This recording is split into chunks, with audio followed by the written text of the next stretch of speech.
ये वाली हुई। इतना जो प्रोसेस है ना, मैं आपको मेरी जो पुरानी एक दो और वीडियोस है ना, किन्हीं को जो पढ़ाया था उतना रिकॉर्ड करके और दे दूंगी, ठीक है। और पुरानी वाली का थोड़ा दे दूंगी। बाकी यहाँ से अभी मैंने रिकॉर्डिंग ऑन कर दी है, ठीक है। Sorry everyone. सो अभी हम लोग बात कर लेते हैं आईटी इंडस्ट्री का। स्टिल मैं आपको एक बारी बता देती हूँ, अभी तक हम लोगों ने कुछ नहीं किया। हमने continue integration, continue deployment and delivery की बात की है कि किस तरीके से आपका ऑर्डर की रिक्वेस्ट यहाँ तक गई। देन ऑर्डर की रिक्वेस्ट आपके रिसेप्शनिस्ट तक पहुंची, रिसेप्शनिस्ट ने शेफ को दिया, शेफ ने रिसेप्शनिस्ट को वापस दिया। देन आपके डिलीवरी पर्सन तक आपकी डिप्लॉयमेंट हुई केक की, एंड देन डिलीवरी पर्सन ने डिलीवर किया केक। अब बाकी का हम लोग अब करते हैं, हमारे आईटी इंडस्ट्री की बात करते हैं कि आईटी इंडस्ट्री में बेसिकली कैसे काम डन होता है। तो अगर मैं आईटी इंडस्ट्री की बात करूं, आईटी इंडस्ट्री में भी क्या होता है, जेनकिंस बहुत यूज होता है। अब वो यूज कैसे करते हैं, अब हम सभी को पता है आईटी इंडस्ट्री का मेन काम क्या होता है, कौन बताएगा मुझे।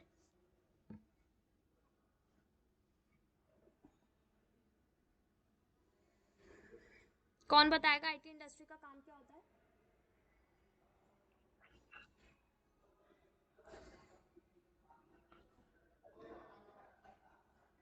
एनीवन।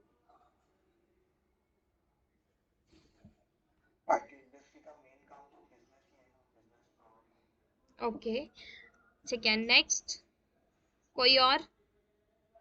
आई think Uzair Khan. Hello Uzair. Hello Uzair, आवाज आ रही है आपको मेरी।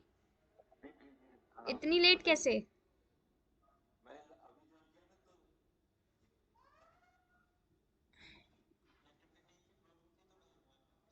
Okay okay, no problem. So अभी हम लोगों ने ज़्यादा कुछ नहीं किया, जस्ट एक एग्जाम्पल डिस्कशन किया है जेनकिंस के ऊपर, ठीक है।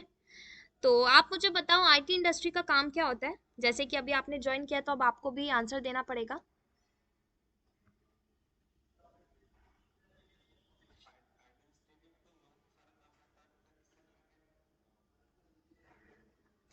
ठीक है, सिंपल पूछती हूँ, आईटी इंडस्ट्री मैन्युफैक्चर क्या करती है, सेम सिंपल बताना मुझे, एक वर्ड का आंसर होना चाहिए। बिल्कुल।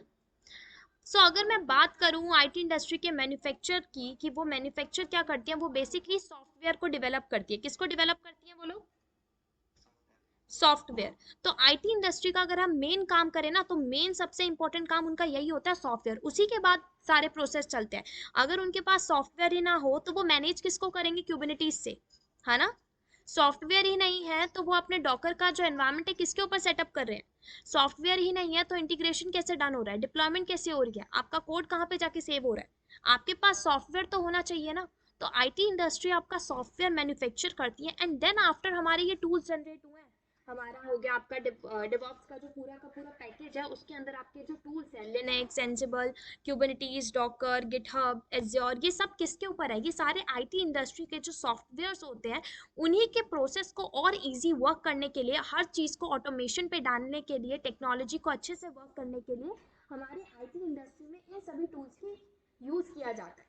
बट अगर मैं बेसिक बात करूँ तो आईटी इंडस्ट्री का मेन काम होता है मैन्युफैक्चरिंग ऑफ सॉफ्टवेयर, ठीक है।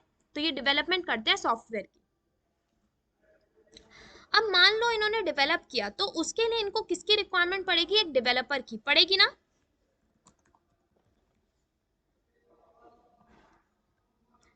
सब मेरे को आंसर प्रोवाइड किया करो, ताकि मुझे पता चले हाँ सबको आता भी है एंड सबको समझ आ भी रहा है। सो डेवलपर की इनको नीड पड़ेगी, क्यों पड़ेगी, क्योंकि इनको सॉफ्टवेयर के लिए अपने कोड लिखवाने। तो मान लो डेवलपर ने क्या किया, डेवलपर ने कहा कि वो अब कोड लिखेगा। मान लो डेवलपर ने कुछ कोड लिखा, कोड लिखने के लिए उसने कोई फाइल जनरेट की, index.html नाम की फाइल बनाई, उसके अंदर कुछ कोडिंग की। अब उसने बोला इस कोड को वो आगे कहाँ पे पुश करता है, गिटहब के ऊपर। गिटहब के ऊपर ही पुश करता है ना। गिटहब के ऊपर क्यों पुश करता है, बेसिकली श्रीनाथ, ये अब मैं आपको बता देती हूँ गिटहब क्या होता है। गिटहब होता है बेसिकली आपका एक टाइप का टूल होता है, जिसके ऊपर क्या किया जाता है, आपके कोड को एक तरीके से प्लेटफॉर्म है जिसके ऊपर आप अपने कोड को जाके पुश करते हो ताकि आप अपना उससे एक सॉफ्टवेयर बिल्ड कर सको। तो गिटहब इज जस्ट नथिंग, आपका एक प्लेटफॉर्म आपको प्रोवाइड किया गया है, ऑनलाइन प्लेटफॉर्म जिसके ऊपर आप जाके अपने कोड को पुश कर रहे हो ताकि वो कोड से आपका एक सॉफ्टवेयर बन सके। तो डेवलपर ने क्या किया, अपने एनवायरनमेंट के ऊपर एक लोकल फोल्डर क्रिएट करता है जिसको हम लोग टेक्निकल लैंग्वेज में रेपोजिटरी बोलते हैं, ठीक है।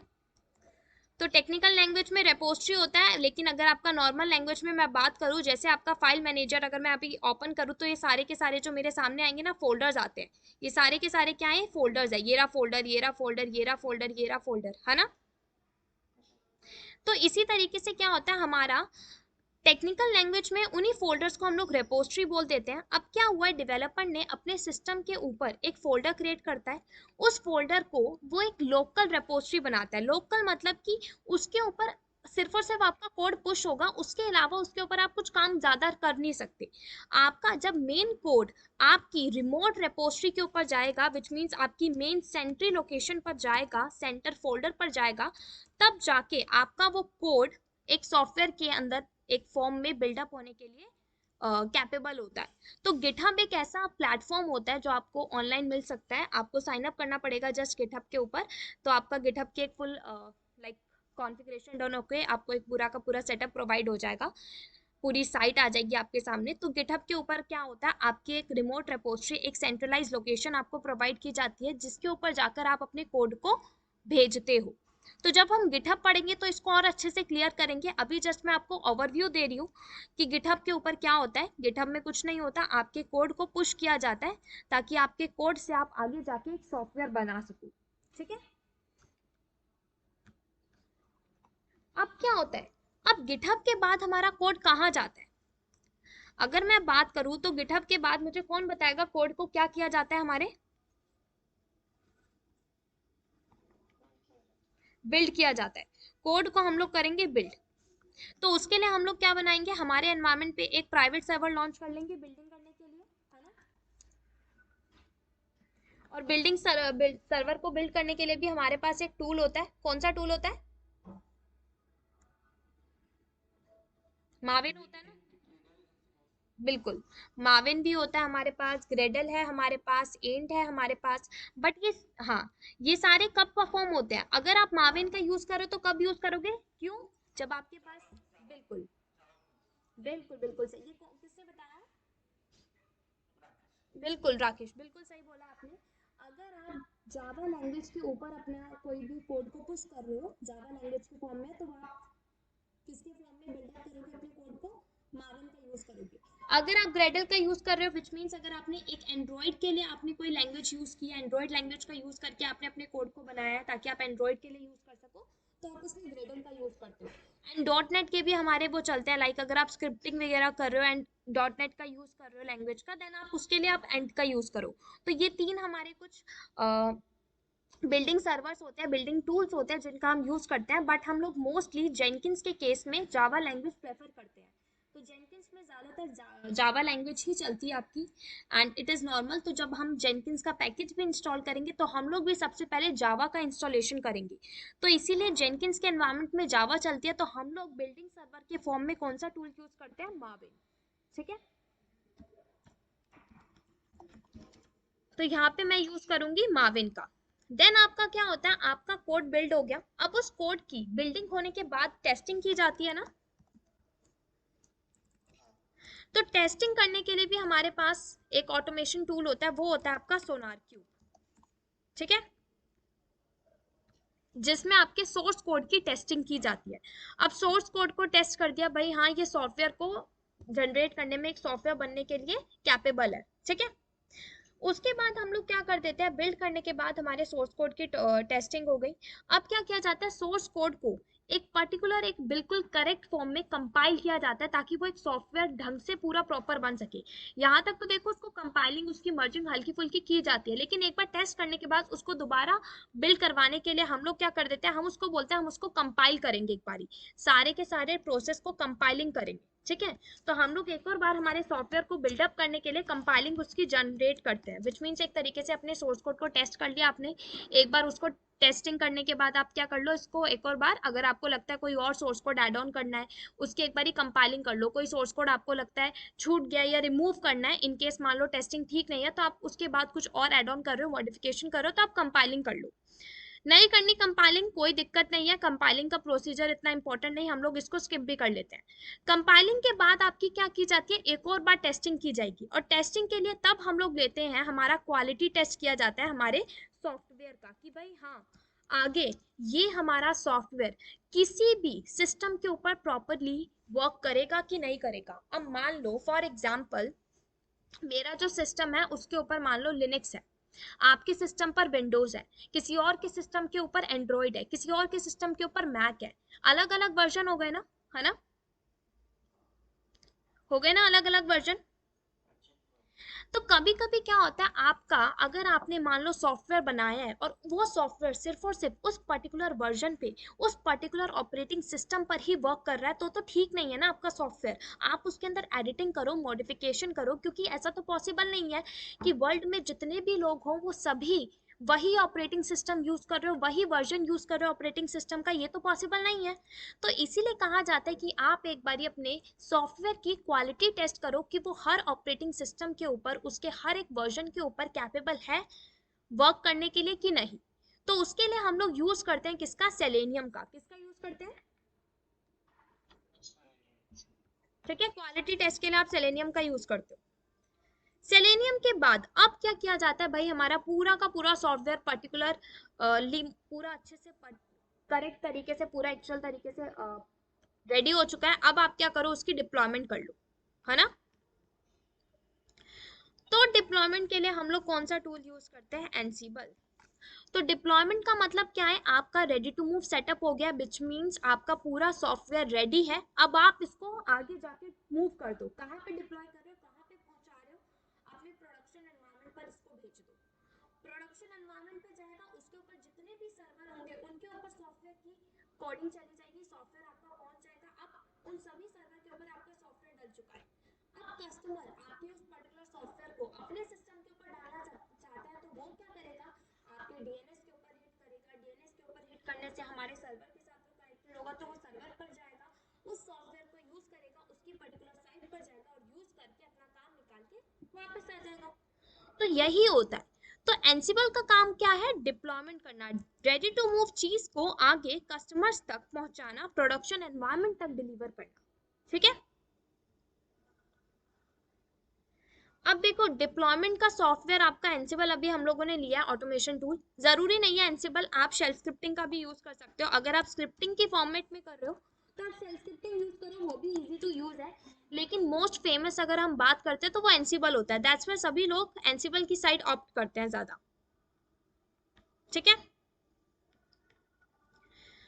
इतना क्लियर है सबको, आईटी इंडस्ट्री का पूरा प्रोसीजर कि किस तरीके से वर्क करता है ये आपका एक सॉफ्टवेयर रेडी होने के बाद।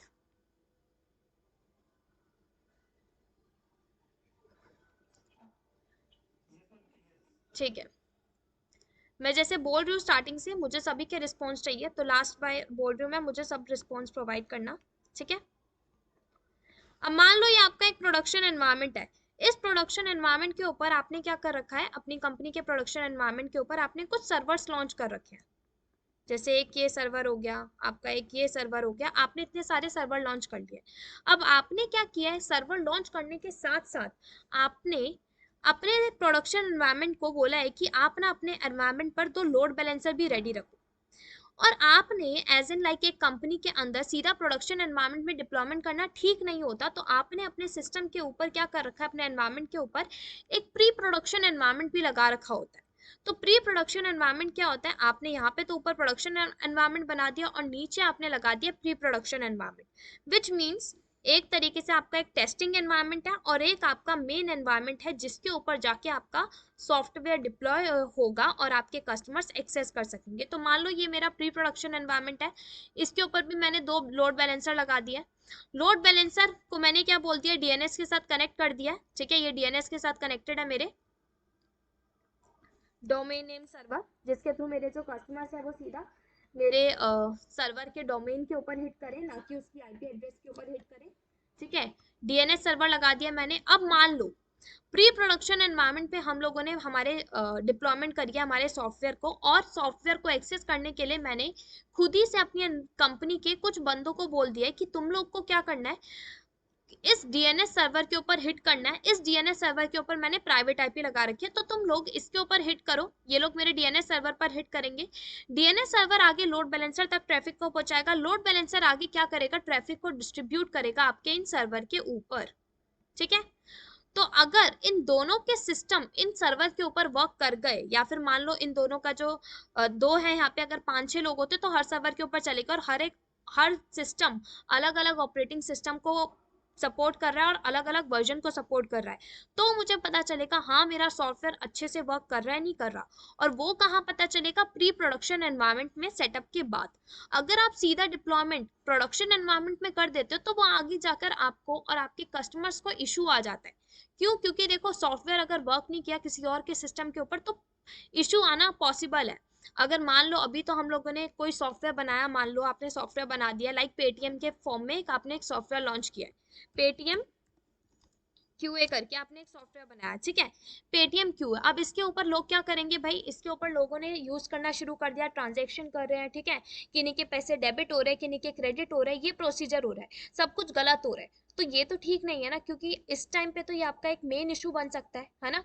और इसके फॉर्म में आपकी कंपनी पर भी कोई लीगल एक्शन प्रोवाइड किया जा सकता है। तो लीगल एक्शन से अच्छा है कि आप क्या करो, एक ऐसा सॉफ्टवेयर लॉन्च करो जिसकी आप पहले खुद से टेस्टिंग करो, एंड देन आफ्टर आप उसको प्रोडक्शन एनवायरनमेंट में सेंड करो। यहाँ तक सबको क्लियर है आईटी इंडस्ट्री का पूरा प्रोसीजर? किसी को कोई डाउट तो आप मुझसे क्लियर कर सकते हो।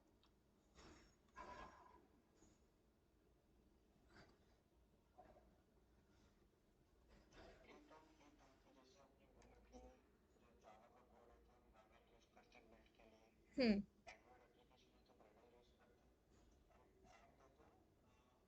नहीं, डॉट नेट है तो आप एंट यूज करते हो।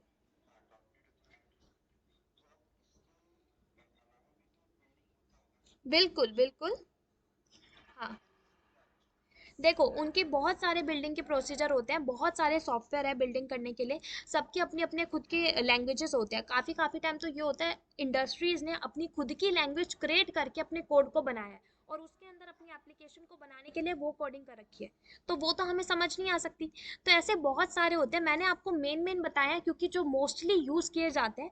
एंड इन केस अगर आप किसी इंडस्ट्री में जाते हो तो आपके इन तीनों के अलावा कोई और एक्स्ट्रा यूज़ नहीं होंगे। अगर होते भी हैं तो आप गूगल पे सर्च कर सकते हो, बिकॉज हमारा सब कुछ गूगल पे तो पड़ा ही है ना। हम लोग अगर अब ये चीज़ें पढ़ भी रहे हैं तो ये डॉक्यूमेंटेशन हमारी गूगल पे पड़ी है। लेकिन हमें कंसेप्ट नहीं क्लियर हो पाता गूगल से, तभी तो हम लोग क्या करते हैं कि हम लोग अपने कंसेप्ट को क्लियर कर लेते हैं एक अच्छे से, एंड देन उसका प्रोजेक्ट डन करते हैं, प्रैक्टिकल करते हैं, ताकि हमें कंपनी में इजीली हम लोग जा सके, है ना।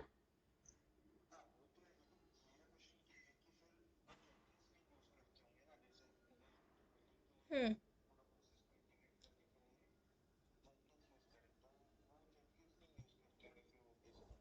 वो देखो अब क्या होता है, जेनकिंस आपका बेसिक इंटीग्रेशन होता है। जेनकिंस बेसिकली जावा का सपोर्ट ही करता है। ठीक है, आप अगर आप बिल्डिंग सर्वर डिफरेंट कर दो, जेनकिंस का काम तो इंटीग्रेशन है, वो तो कर लेगा इंटीग्रेट बाकी सबसे, है ना। बिल्डिंग सर्वर डिफरेंट हो गए। हाँ, बिल्कुल। और रही बात, अब तो जेनकिंस बंद ही हो जाएगा इंडस्ट्रीज में भी। क्यों बंद हो जाएगा पता है, क्लाउड के ऊपर आप सब कुछ अवेलेबल है।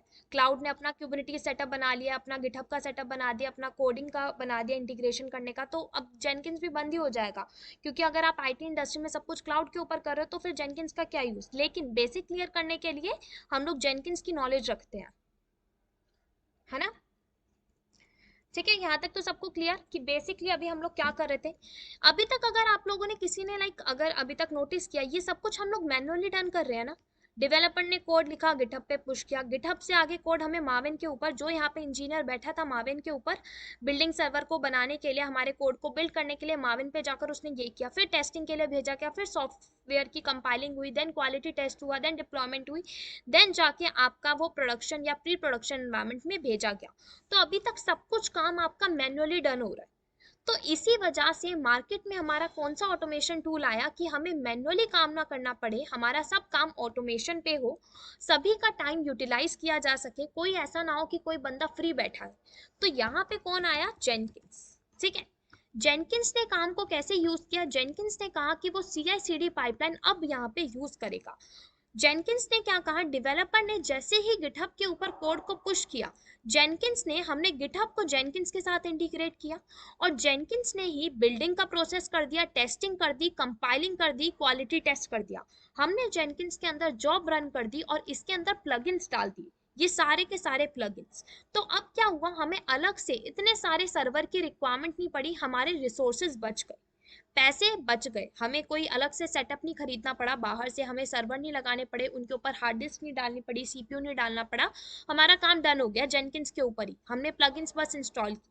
अब जेनकिंस के ऊपर काम डन होते ही अब जेनकिंस ने क्या बोला? अब एंसिबल के थ्रू डिप्लॉयमेंट कराएंगे। तो एंसिबल के लिए हम लोगों ने अलग से सर्वर लगाया और हमने एंसिबल से बोला कि एंसिबल क्या करे? एंसिबल जेनकिंस के साथ वो भी कनेक्ट हो जाए और कनेक्ट होने के बाद वो क्या करे? जेनकिंस एंसिबल के साथ हो गया इंटीग्रेट, ये भी कनेक्ट हो गया और कनेक्ट होने के बाद ये प्री प्रोडक्शन एनवायरनमेंट और प्रोडक्शन एनवायरनमेंट में सॉफ्टवेयर को भेज दे। तो अब जाके यहाँ पे क्या प्रोसेस हुआ? इंटीग्रेशन एंड डिप्लॉयमेंट और डिलीवरी का आया ना, तीनों का प्रोसेस। यहाँ तक आपका कोड जाके बिल्डअप एंड पूरा रेडी हुआ, इंटीग्रेट हुआ, जनरेट हुआ। अब उसके बाद डिप्लॉयमेंट किया, रेडी टू मूव सेटअप को एंसिबल के थ्रू हम लोगों ने प्रोडक्शन एनवायरनमेंट तक क्या किया? डिप्लॉय। अब कस्टमर्स को एक्सेस करना था तो कस्टमर्स को हम लोगों ने हमारे सर्वर के थ्रू इसको क्या करवा दिया? कस्टमर्स तक डिलीवर। क्लियर है सबको ये पूरा प्रोसेस IT इंडस्ट्री में जेनकिंस का? किसी को कोई यहाँ पे डाउट?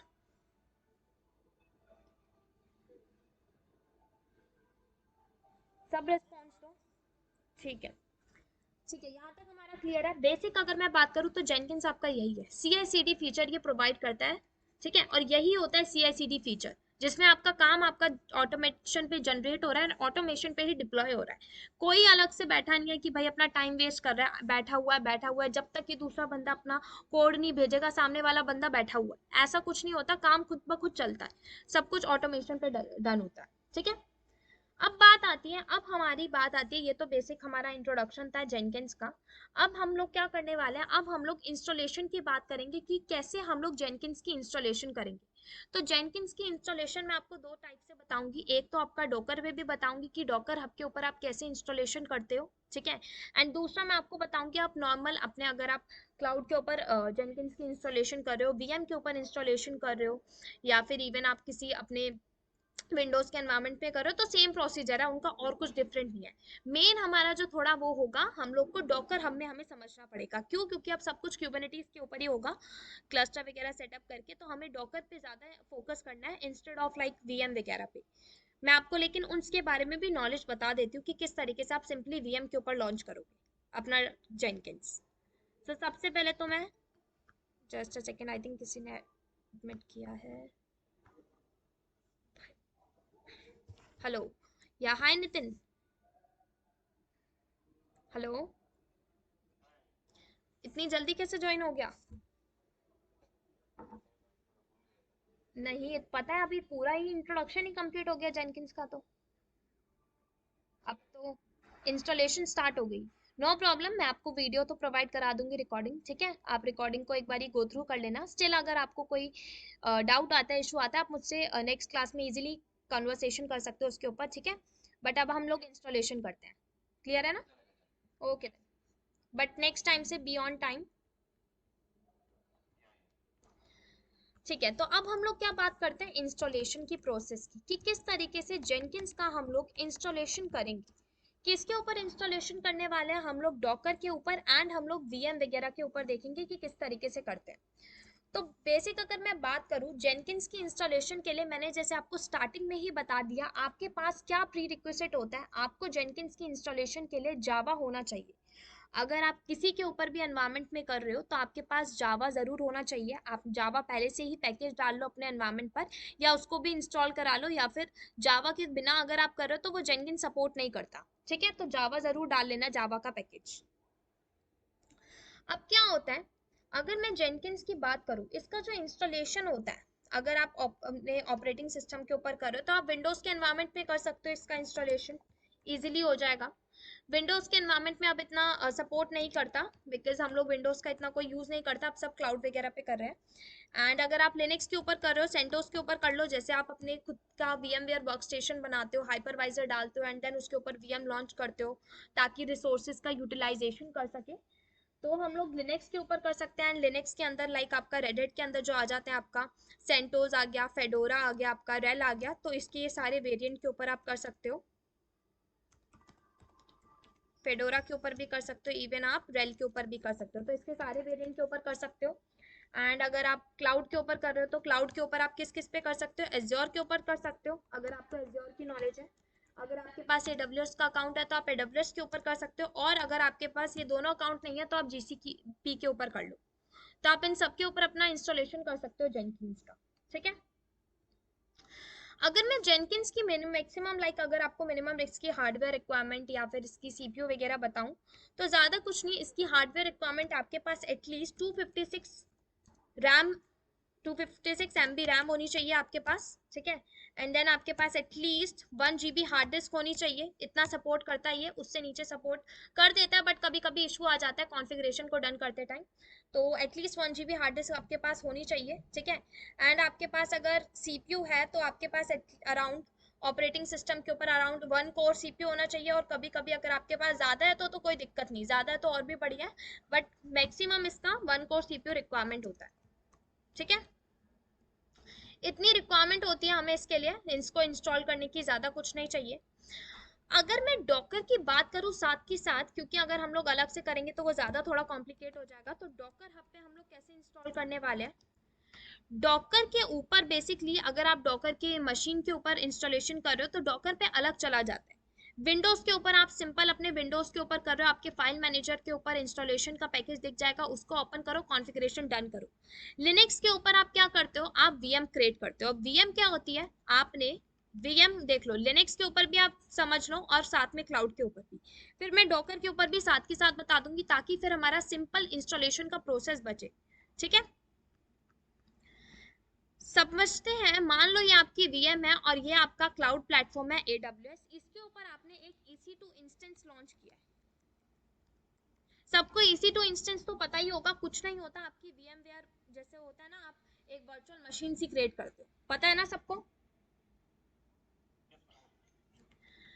तो VM क्या होता है, वर्चुअल मशीन। EC2 इंस्टेंस पर भी आप वर्चुअल मशीन बनाते हो, ये जस्ट Amazon के ऊपर आपने बना लिया, AWS के ऊपर, क्यों, क्योंकि इसमें आपको सब कुछ रेडी टू मूव सेटअप पूरा प्रोवाइड होता है, सब कुछ बना बनाया मिलता है आपको, डेटा सेंटर मिल जाता है, स्टोरेज मिलता है, इसके अंदर आपको पैकेजेस बाहर से किसी और जगह से उठाने नहीं पड़ते, इसके अंदर आप बाय डिफॉल्ट आपको मिल जाते हैं। लाइक आप जावा इंस्टॉल करो, वो खुद ही उठा लेगा, हाँ जावा का पैकेज होता है, इजिली इंस्टॉल कर लेगा।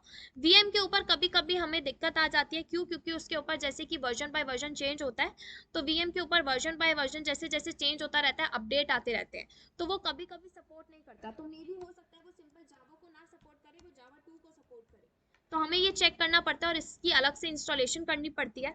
अब VM पे क्या होता है, वर्चुअल मशीन होती तो दोनों वर्चुअल मशीन ही है।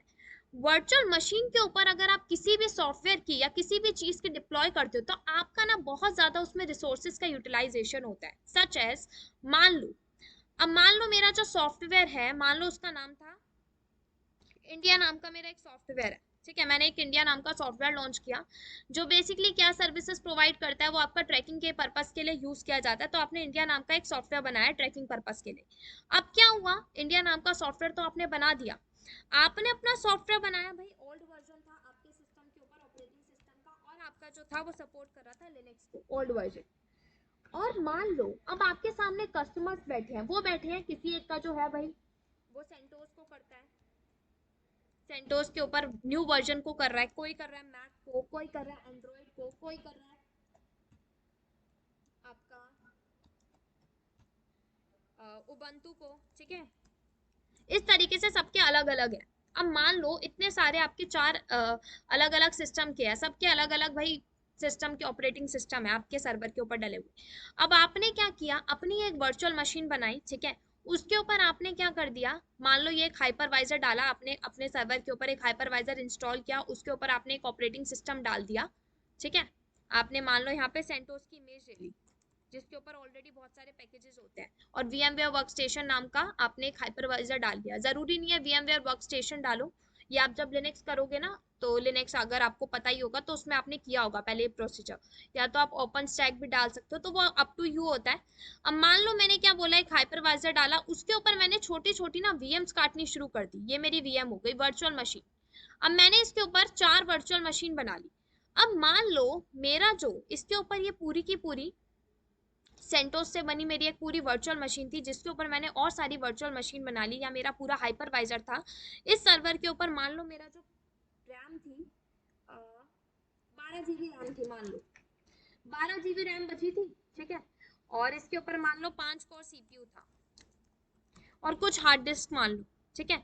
अब मैंने क्या बोला, मैंने 2-2 GB रैम मान लो इन सबको दे दी। 2 GB मैंने इस वाले सर्वर को दे दी, 2 GB इसको दे दी, 2 GB इसको दे दी, 2 GB इसको दे दी। टोटल अगर मैं काउंट करूँ तो मेरी कितनी GB रैम यूज हो गई, मेरी टोटल 8 GB रैम यूज होगी, और बची 4 GB। और मान लो मुझे 2 और सर्वर लगाने हो तो वो सारी रैम भी यूज हो गई, मेरी 12 की 12 GB मान लो पूरी यूज हो गई मेरे सर्वर की रैम। अब इन केस मेरा इंडिया सॉफ्टवेयर सेंटोस पे वर्क नहीं किया, एंड्रॉइड पे वर्क नहीं किया, उबंटू पे वर्क नहीं किया, अब क्या करूं मैं? अब आपने तो अपने पूरे सर्वर की रैम यूज कर ली ना। अब आप क्या करो, या तो वर्चुअल मशीन को अलग से डिलीट करो, फिर दोबारा बनाओ, फिर दोबारा से सारा प्रोसेस रन करो, या फिर आप क्या करो, उसके साइड बाय साइड अगर आप 4 और वर्चुअल मशीन क्रिएट कर लो, सबके ऊपर 2-2 बार करके देख लो टेस्टिंग। मान लो सेंटोस के आपने 2 सर्वर बना लिए, मैक के लिए आपने 2 वर्चुअल मशीन क्रिएट कर ली, एंड्रॉइड के लिए आपने 2 वर्चुअल मशीन क्रिएट कर ली, सबके ऊपर आपने 2-2 मशीन क्रिएट कर ली अपने टेस्टिंग करने के लिए। लेकिन वो कैसे क्रिएट करूं मैं, मेरे पास तो इतनी रैम ही नहीं है। और मान लो आपका सॉफ्टवेयर चल भी गया किसी के ऊपर, और सॉफ्टवेयर को चलने के बाद अगर ये वर्चुअल मशीन, ये वर्चुअल मशीन जिसके ऊपर आपका सॉफ्टवेयर चल रहा है, इसके ऊपर कस्टमर आ ही बहुत कम रहे हैं, मान लो कस्टमर का जो डेटा आ रहा है वो डेटा सिर्फ और सिर्फ 100 MB यूज हो रहा है, और आपने कितना दे दिया भाई, 2 GB। अब इस 2 GB में से 100 MB माइनस करो, कितना जीबी आपका लॉस जा रहा है ना, कितना जीबी लॉस जा रहा है बताओ मुझे, कौन बताएगा? बिल्कुल, इतना जीबी आपका लॉस जा रहा है, आप क्या करोगे आप? भाई इतना जीबी लॉस जाने से तो बेहतर है कि आप क्या करो, ऐसी वर्चुअल मशीन क्रिएट करो जिसमें आप कम जीबी दो, ये कर सकते हैं, है ना। बट मुझे कैसे पता चलेगा भाई इतना ही ट्रैफिक आने वाला है? तो इसीलिए कहा जाता है आपका वर्चुअल मशीन ऑप्शन तो अच्छा है, लेकिन उससे आपके रिसोर्सेज की यूटिलाइजेशन नहीं होती, आपका रिसोर्स एक तरीके से वेस्ट होता है। आपने अगर इतना सिर्फ और सिर्फ इतना सोर्स ऑफ डेटा आ रहा था, आपने इतना ज्यादा उसको अमाउंट दे दिया कि भाई तो 2 GB तक का डेटा अपने पास सिक्योर कर लियो, लेकिन आ ही 100 MB तक का रहा है, तो इतना सारा डेटा का इतना फालतू का जो स्पेस उसने ले रखा है उसका करना क्या है हमें? तो इसीलिए कहा जाता है कि आप इस प्रोसीजर से बेटर है आप डॉकर की साइड मूव करो। अगर मैं डॉकर की आपको एक ओवरव्यू प्रोवाइड कर देती हूँ, बिकॉज आई थिंक श्रीनाथ को थोड़ा आइडिया नहीं है, तो वो उसको भी आइडिया लग जाएगा एंड आप लोग को भी और अच्छे से क्लियर हो जाएगा। तो डॉकर का मैं ओवरव्यू दे देती हूँ कि डॉकर की साइड हम लोग क्यों मूव हुए। डॉकर क्या करता है, डॉकर आपको बहुत बेटर ऑप्शन देता है। डॉकर बोलता है आप क्या करो, आप अपने सर्वर के ऊपर हाइपरवाइजर कोई भी डालो, मुझे मतलब नहीं है, कोई भी ऑपरेटिंग सिस्टम सेंटोस की इमेज लेके कुछ भी करो, लेकिन डॉकर बोलता है आप क्या करो, अपने सर्वर के ऊपर वर्चुअल मशीन की जगह क्या क्रिएट करो, कौन बताएगा? Containers, well done. तो डॉकर बोलता है आप करो containers create, instead of virtual machine के आप कंटेनर्स क्रिएट करो। अब भाई कंटेनर्स क्यों क्रिएट करें? कंटेनर्स हमें मदद करते हैं कि हम लोग हमारे जितना सोर्स ऑफ डेटा हमारे पास रिक्वायर्ड है, हमारा सिर्फ और सिर्फ उतना ही डेटा आएगा। अगर हमारे पास हमारे सर्वर के ऊपर 100 MB का डेटा आ रहा है ना, तो वो ये हमारा कंटेनर सिर्फ और सिर्फ 100 MB तक का ही डेटा लेगा, उससे ज्यादा डेटा वापस किसको प्रोवाइड कर देगा, आपके सर्वर को, ठीक है। तो आपको कंटेनर्स के टाइम पे उसको पर्टिकुलर अमाउंट ऑफ स्पेस बताने की कोई रिक्वायरमेंट नहीं होती कि आपके पास 2 GB है, 1000 GB है, कितना भी जीबी हो। कंटेनर कहता है मुझे मत बताओ, मेरे पास जितना डेटा आना होगा ना, मैं सिर्फ उतना ही डेटा का जीबी यूज करूंगा, उतना ही स्पेस लूंगा, बाकी आपको ही प्रोवाइड कर दूंगा। और इवन कंटेनर्स के ऊपर ये बहुत ईजी होते हैं यूज करना, क्यों? क्योंकि आप कंटेनर्स के ऊपर लाइट वेट इमेज डालते हो, पूरे के पूरे ऑपरेटिंग सिस्टम की जगह आप क्या डालते हो इसके ऊपर, लाइट वेट इमेज, यही डालते हो ना, है ना। लाइट वेट इमेज क्या होती है, लाइक अगर आपको लिनक्स इंस्टॉल करना है तो आप पूरा का पूरा लिनक्स का ऑपरेटिंग सिस्टम इंस्टॉल करने से अच्छा है इसकी एक इमेज कॉपी कर लोगे। इमेज आपकी कहाँ पड़ी होगी, डॉकर हब होता है, साइट होती है हमारी, उसके ऊपर पड़ी होगी। उस इमेज को डाउनलोड करो, वहां से इस इमेज को इस कंटेनर के ऊपर डाल दो। अब आप कंटेनर क्रिएट करो, अपने जो भी टास्क करना है, एक्टिविटीज करनी है वो करो। तो मैं जस्ट एक सिंपल सी बात बताती हूँ आपको, डॉकर कुछ नहीं होता है, एक कंटेनराइजेशन कंसेप्ट है जिसके ऊपर आप क्या करते हो, वर्चुअल मशीन नहीं बनाते हो, आप कंटेनर्स बनाते हो, ताकि आप अपने रिसोर्सेज का यूटिलाइजेशन कर सको, आपके रिसोर्स अच्छे से यूटिलाइज हो सके, जितना डेटा चाहिए उतना ही यूज करे, एक्स्ट्रा ना यूज करे। ठीक है। बाकी जो भी डॉकर में है इतना ज़्यादा हमें जाने की रिक्वायरमेंट नहीं है, क्योंकि हमारा मेन फोकस जेनकिंस पे है। तो मैंने जस्ट एक आपको आइडिया प्रोवाइड कर दिया कि बेसिक डॉकर क्यों यूज़ करते हैं। क्लियर है सबको? स्टिल अगर किसी को कोई डाउट है किसी भी टॉपिक के ऊपर, एक्स वाई जेड, डॉकर हो, गिटहब हो, कोई भी, आप मुझसे क्लियर कर सकते हो।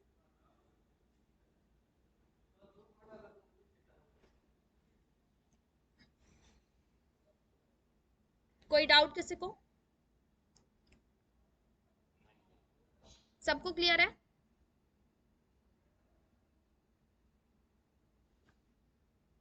बस से जवाब नहीं आते सबके। आई थिंक श्रीनाथ है ही नहीं। मेरे को तो लगा उसी के लिए मैं डॉकर पढ़ा रही थी। ठीक है, तो आप सबको तो आई थिंक डॉकर क्लियर है, तो हम लोग आगे बढ़ते हैं, सिंपल जेनकिंस की इंस्टॉलेशन करते हैं सीधा। ठीक है ना सबको? Okay then. तो हम लोग स्टार्ट करते हैं जेनकिंस की इंस्टॉलेशन से।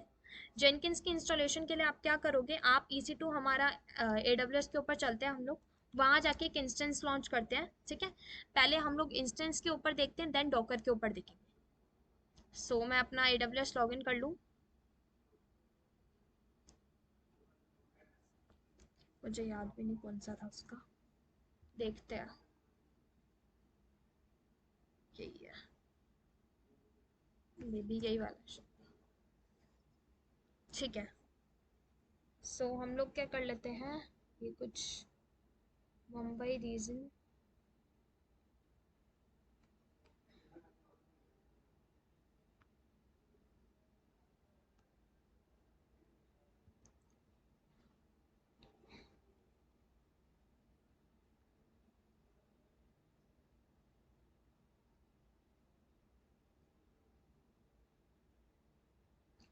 सो यहीं पे लॉन्च कर लेते हैं एक इंस्टेंस। सिंपल नेम बता देती हूँ, तो लिख लेते हैं हम लोग सर्वर 1। एक की बना लेते हैं इसकी।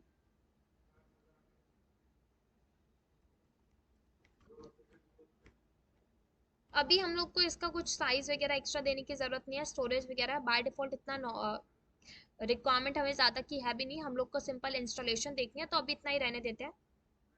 अगर इन केस इन फ्यूचर जब हम बड़ा कोई प्रोजेक्ट कर रहे हो, अगर हमें तब रिक्वायरमेंट पड़ेगी क्यूबरनेटीज के टाइम पे, तब हम लोग देख लेंगे, अभी तो इतने में ही काम हो जाएगा।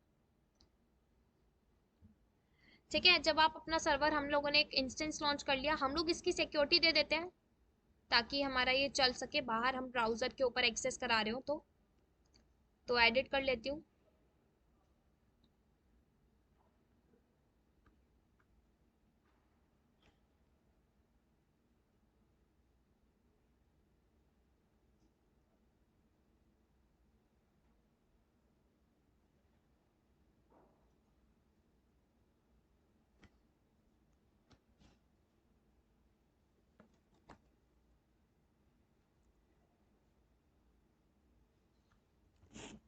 रिमोट ले लेते हैं हम लोग इसका, कंसोल लॉगिन।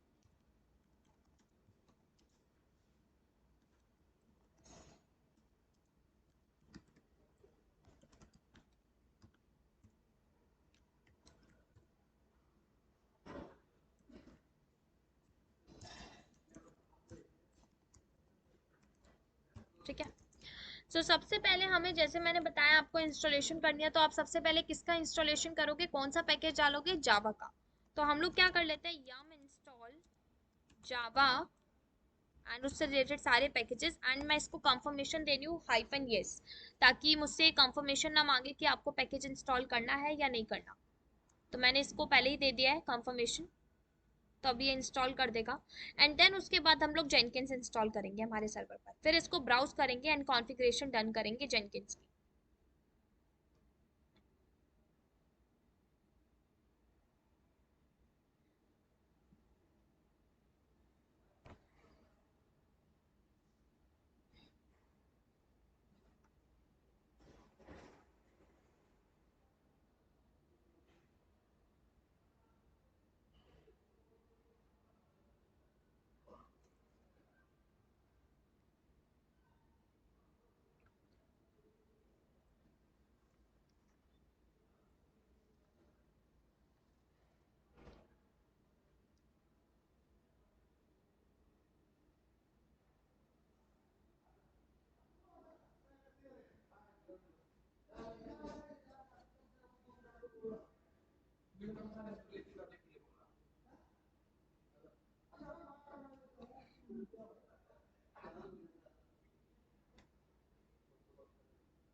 ठीक है, कंप्लीट हो गया। जेनकिंस इंस्टॉल करते हैं। तो जेनकिंस इंस्टॉल करने के लिए आप जेनकिंस का ना पैकेज पे आना, Jenkins download and deployment, Jenkins download and deployment. Yes, yes, yes.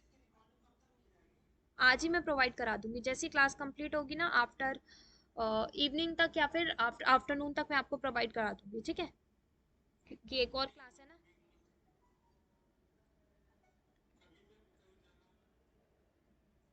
No problem. अगर आपको इमरजेंसी है, अर्जेंसी है, तो आप जा सकते हो, कोई दिक्कत नहीं, मैं आपको रिकॉर्डिंग्स दे दूँ। वेलकम। सो अभी हम लोग सेंटोस पे चलते हैं। एंड देन ये फर्स्ट आपको इसमें से ये सभी को इंस्टॉल नहीं, आपको डाउनलोड नहीं करना, ना ही कॉपी पेस्ट करना। सबसे पहले तो हम लोग क्या लेंगे, इससे रिलेटेड एक रेपोस्ट्री क्रिएट कर लेंगे जहाँ पे हम लोग जेनकिंस की पैकेज डाल रहे हैं। तो ये इसका पैकेज है और हम एक रेपोस्ट्री क्रिएट कर रहे हैं, ईटीसी के अंदर yum dot repos dot D के अंदर एक जेनकिंस नाम का फोल्डर क्रिएट कर रहे हैं। सो मैं चलती हूँ यहाँ पे, इस कमांड को परफॉर्म करती हूँ। एंड देन इसने बोल दिया, इसने बना दिया आपकी एक रेपोस्ट्री। एंड देन उसके बाद आप क्या बोल रहे हो, आप वो पैकेज जो है वो इंस्टॉल कर रहे हो और उससे रिलेटेड एक की बना रहे हो ताकि वो आपसे बार बार पासवर्ड ना मांगे, उसकी आप एक की जनरेट कर रहे हो। तो ये की बना देते हैं हम लोग यहाँ पे। एंड सिंपल अब हम लोग बोल देते हैं yum इंस्टॉल जेनकिंस। ये थर्ड वाली ऊपर वाली कोई चलाने की जरूरत नहीं है, just yum install Jenkins. And confirmation मांग रहे हैं तो यस दे देती हूँ मैं इसको, नहीं तो ऊपर ही हम लोग हाइफन वाई दे सकते थे।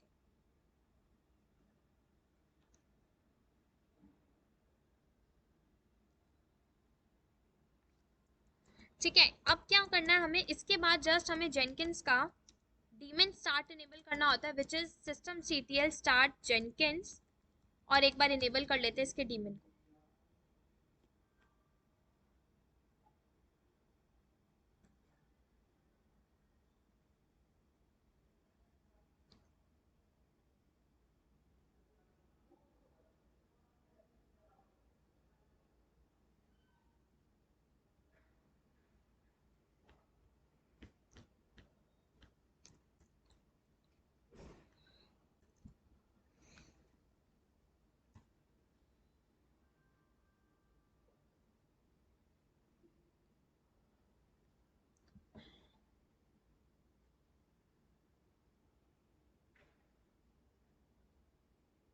ठीक है, अब डेमन को एक बार इनेबल कर लेते हैं। सिस्टम CTL इनेबल जेनकिंस, ये सारी आपकी लिनक्स की कमांड है। अब इनेबल हो गया है। अब आपको जेनकिंस कॉन्फ़िगर करना है, तो आप क्या करो, अपने ब्राउजर के ऊपर आओ। ठीक है, जेनकिंस के सर्वर की आईपी एड्रेस दो। तो यहाँ पे हमारा ये जेनकिंस सर्वर है, इसका आईपी एड्रेस ये रहा, इसको दो। और बाय डिफॉल्ट इसका जो पोर्ट नंबर होता है वो होता है 8080। तो जेनकिंस आपका 8080 पोर्ट नंबर के ऊपर वर्क करता है। तो आपको वही पोर्ट नंबर देकर आप इसकी आईपी एड्रेस देनी है और इसको लॉगिन करना है, इसका कंसोल।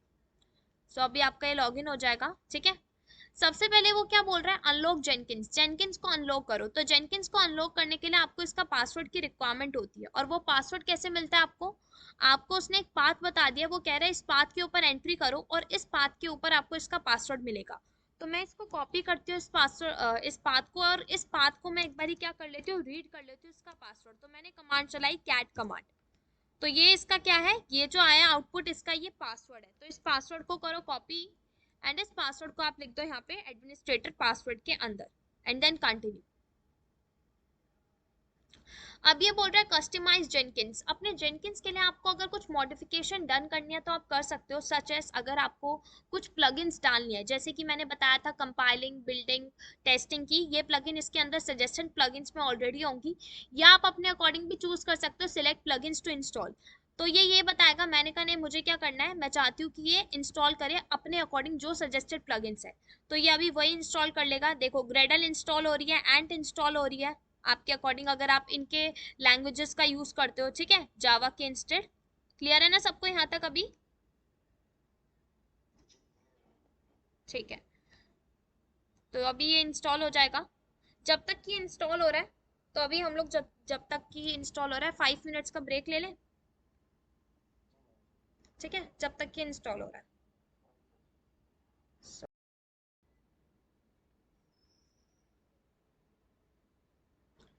ओके, या हेलो गाइस,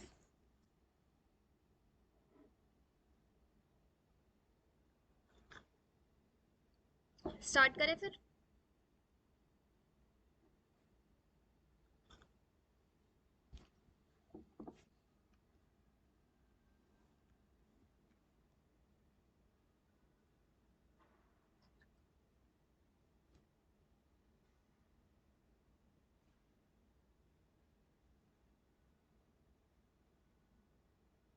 हेलो।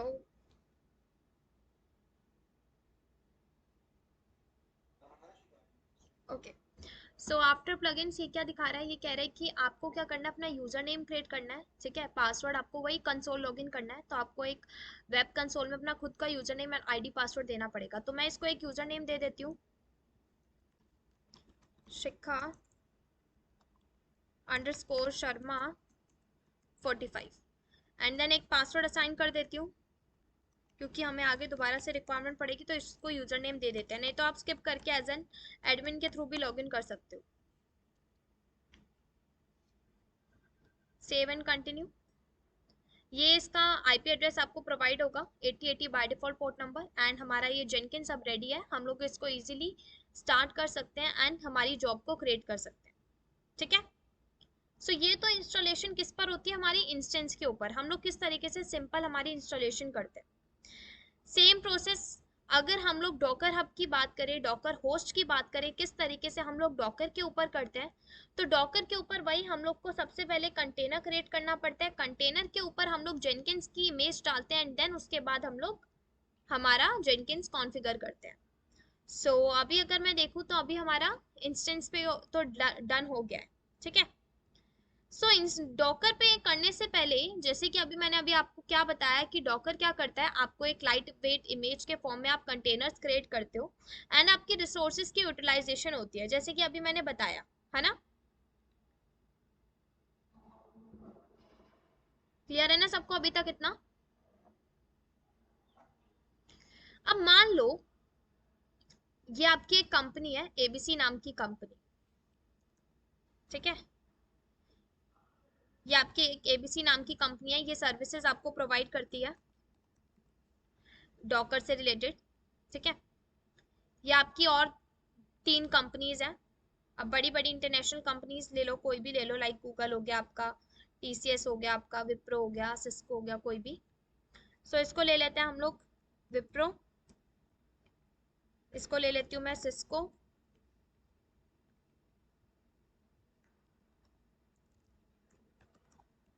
और ये हो जाएगी मेरी टीसीएस। मान लो ये मैंने 3 कंपनीज ली।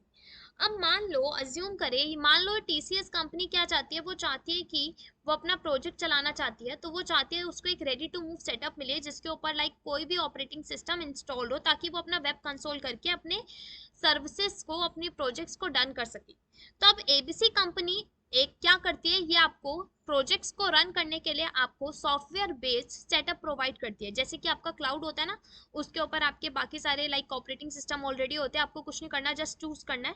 तो उसी तरीके से एबीसी कंपनी प्रोवाइड करती है। तो मान लो एबीसी कंपनी का ये खुद का सर्वर है। एबीसी कंपनी ने क्या किया, उसने एक सर्वर के ऊपर टीसीएस के अकॉर्डिंग सेटअप कर दिया। उसने बोला टीसीएस को जिस जिस चीज की रिक्वायरमेंट थी, लाइक जितना जीबी की रिक्वायरमेंट थी, हार्ड डिस्क की रिक्वायरमेंट थी, जितना सीपीयू चाहिए था, जो उनसा ऑपरेटिंग सिस्टम चाहिए था, तो हमारे एबीसी नाम की कंपनी ने मार्केट से सर्वर खरीदकर उसके ऊपर वैसा का वैसा सेटअप कर दिया।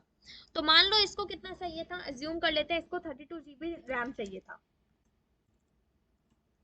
फिर इसको क्या चाहिए था, मान लो इसको 1 टीबी आपका हार्ड डिस्क चाहिए था, और इसको 8 कोर आपका सीपीयू चाहिए था। मान लो ये इनकी रिक्वायरमेंट थी टीसीएस कंपनी की कि इसको अपना प्रोजेक्ट रन करना है, तो इसको ऐसा सर्वर चाहिए जिसके ऊपर ये सारे हमारे डन हो रखे RAM, hard disk and CPU. तो इसने क्या बोला, एबीसी कंपनी के साथ कांटेक्ट किया एंड देन उसने इसको एक सर्वर बना के दिया मार्केट से लॉन्च करके, और ये सारी चीजें प्रोवाइड कर दी।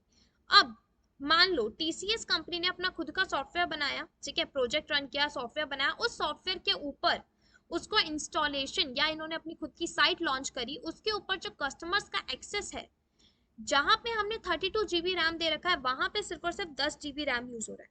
हार्ड डिस्क 1 टीबी दे रखी है, सिर्फ और सिर्फ आपकी 5 एमबी यूज हो रही है, या 50 एमबी ले लो, 50 एमबी यूज हो रही है।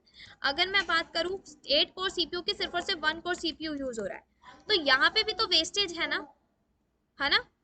तो कंपनीज ने क्या बोला कि हम लोग जेनकिंस में भी डॉकर का इस्तेमाल करेंगे। तो एबीसी कंपनी ने सोचा अगर अभी वो इन तीनों कंपनीज के लिए ऐसे 3-3 सर्वर लगाएगा तो उसके बहुत सारे रिसोर्सेज यूज होंगे, और उन रिसोर्सेज के बदले में वो कुछ और चीजें खरीद सकता है। जहां वो पैसे इन रिसोर्सेज पे लगा रहा है अपनी कॉस्ट कटिंग करके, वो क्या कर सकता है, सिंपल एक बड़ा सा हार्डवेयर का सेटअप करे, हार्डवेयर का सेटअप करे, यहाँ पे 3 कंटेनर लॉन्च करके वो क्या कर दे, हमारे इन तीनों कंपनीज के सेटअप को प्रोवाइड कर दे, और तीनों को अलग अलग वेब कंसोल मिल जाएगा। क्योंकि ऐसा तो पॉसिबल नहीं है ना कि अगर 10 जीबी वो कंज्यूम कर भी रहा है टीसीएस का ट्रैफिक, तो उसमें से अगर 22 जीबी बच भी रहा है तो वो सिस्को को इसमें डलवा दे, सिस्को का भी एनवायरमेंट यहाँ लगवा दे, विप्रो का भी यहाँ लगा दे। ऐसा तो पॉसिबल नहीं है, क्योंकि इसका जो वेब कंसोल आईडी पासवर्ड होगा वो टीसीएस के पास है, टीसीएस तो अपना प्रोवाइड करेगा नहीं फॉर द सिक्योरिटी रीजन। तो इसीलिए एबीसी कंपनी ने सोचा अलग अलग सर्वर से तो बेटर है कि वो क्या करे, कंटेनर्स लॉन्च करे, कंटेनर्स रिसोर्सेज भी यूटिलाइजेशन देख लेंगे, इवन उसकी कॉस्ट कटिंग भी हो जाएगी। तो मार्केट में जेनकिंस के लिए डॉकर का यूज करना ये बेनिफिट दे रहा था और ये फीचर था। इवन अगर मैं बात करूं, अभी हम लोग भी क्या करने वाले हैं, हम लोग भी इंस्टेंस के ऊपर कंटेनर्स लॉन्च करेंगे, उनके ऊपर सबसे पहले जेनकिंस का पैकेज डालेंगे, एंड देन उसके बाद हम लोग भी हमारे एक सिंपल सी जॉब रन करके देखेंगे। ठीक है, ये तो आई थिंक आप सबको पहले भी थोड़ा आइडिया लग गया होगा डॉकर का यूज क्यों करने वाले हैं। स्टिल मैंने आपको एक बार क्लियर कर दिया, क्लियर है।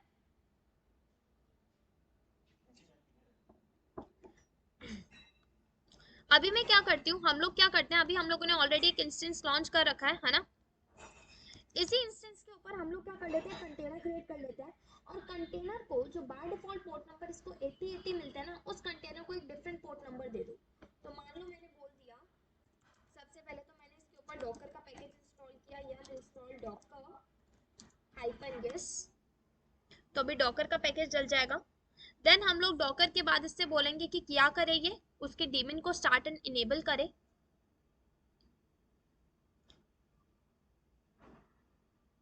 ठीक है, इसके डेमन को स्टार्ट इनेबल कर लेता है, तो वही प्रोसेस होता है, system ctl start docker and enable कर दो, system ctl enable docker, daemon start enable हो गया। अब हमारा क्या काम है, जब ये प्रोसेस डन, अब हम लोग क्या करेंगे, कंटेनर बनाएंगे। क्यों? क्योंकि डॉकर में कंटेनर चलते हैं। तो अगर मैं अभी कोई कंटेनर लिस्ट करूँ, डॉकर कंटेनर ls करूँ, तो देखो अभी मेरा कोई कंटेनर नहीं है ना।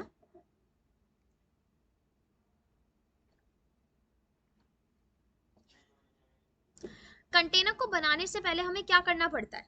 कंटेनर के अंदर हम लोग कोई लाइट वेट इमेज डालेंगे, तो हमें भी पता है वो तो जेनकिंस की डालेंगे। क्यों? क्योंकि हम लोग जेनकिंस सर्वर बना रहे हैं। मुझे ये बताओ, अगर मुझे यहाँ पे इमेज कंटेनर से इमेज को इमेज भी डालनी है, कंटेनर क्रिएट करना है तो इमेज भी डालनी है, तो मेरा नेक्स्ट प्रोसीजर क्या होगा? डॉकर कंटेनर ls के बाद मैं क्या करूंगी अभी?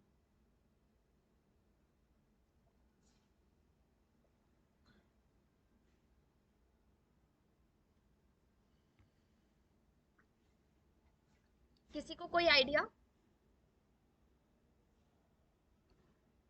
कंटेनर बनाने की क्या कमांड होती है, कुछ आइडिया भी किसी को भी? बिल्कुल बताओ। हम्म।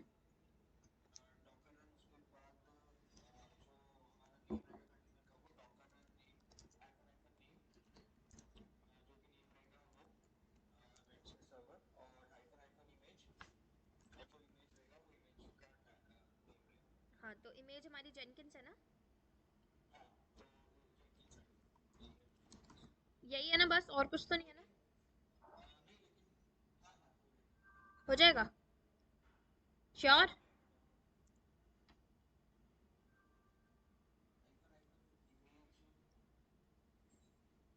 नहीं, नहीं नहीं, मैं बताती हूँ। देखो, सबसे पहले तो आपको इमेज लेनी पड़ेगी, क्योंकि जेनकिंस की इमेज इसके लोकल में नहीं पड़ी होती। तो जेनकिंस की इमेज, हाँ, डॉकर आपसे ले लो, या फिर आपको पता है जहाँ पे हम लोग जेनकिंस डाउनलोड एंड डिप्लॉयमेंट में गए थे, वहां पे उसने क्या बताया था कि वो डॉकर के थ्रू भी डिप्लॉय कर देगा एंड डाउनलोड कर देगा, यही बोला था ना। ये देखो, ये रही। डॉकर पे चलो एंड आपको यहाँ पे जेनकिंस की इमेज चलेगी। तो सबसे पहले हम लोग जेनकिंस की इमेज को पुल करेंगे। तो ये रही डॉकर पुल जेनकिंस जेनकिंस। ये लेटेस्ट इमेज है। अगर आप सिंपल भी लिखते हो डॉकर पुल जेनकिंस, तो भी आपको लेटेस्ट ही मिलेगी। खुद से भी लिख सकते हो और डॉकर हब से भी ले लो। तो मान लो सबसे पहले तो मैंने इमेज पुल की, ठीक है, और कंटेनर की कमांड गलत थी ये बेसिकली। आपने डॉकर रन ठीक लिखा है, हाइफन हाइफन नेम ठीक लिखा है, हाइफन हाइफन इमेज नहीं होता। ये अभी मैं बताती हूँ, ठीक है। तो देखो हमारी इमेज रन हो चुकी है। इमेज को कैसे लिस्ट करें? तो वही आप करो, डॉकर इमेज ls। तो ये मेरी इमेज आ गई है, जेनकिंस की लेटेस्ट इमेज है। मैं इससे बोलती हूँ कि क्या करे, ये एक कंटेनर लॉन्च करे। तो मैंने कमांड चलाई डॉकर कंटेनर रन, या सिंपल आप डॉकर रन भी लिख सकते हो, जरूरी नहीं है। फिर मैंने इसको बोला हाइफन आईटीडी। इसका मतलब किसी को पता है hyphen ITD?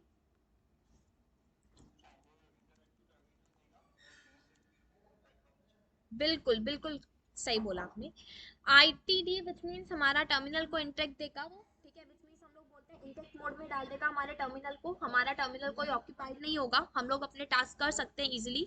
D for background mode में चलेगा, विच मीन्स हमें जो भी इसके पीछे बैकएंड में कोई भी टास्क रन हो रहा है, कोई भी पैकेजेस चल रहा है या कोई भी सर्विसेज रन हो रही है, हमारे सामने नहीं दिखेगा, हमारा कंटेनर हमें मिल जाएगा बस।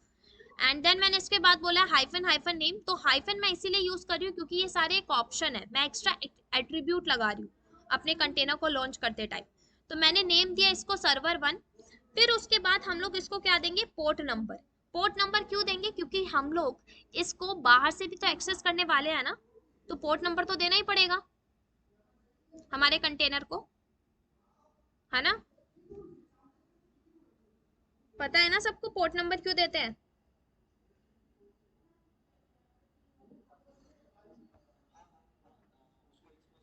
बिल्कुल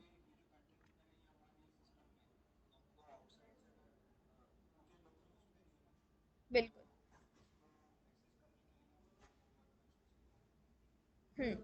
अभी हम लोग क्या करेंगे? पोर्ट नंबर देंगे। तो पोर्ट नंबर में इसको 8082 ले लेते हैं, बिकॉज क्या है, हमारा 8080 by default port number Jenkins का होता है और हम इसको खुद अलग पोर्ट नंबर प्रोवाइड करते हैं। तो मैंने 8082 ले दिया।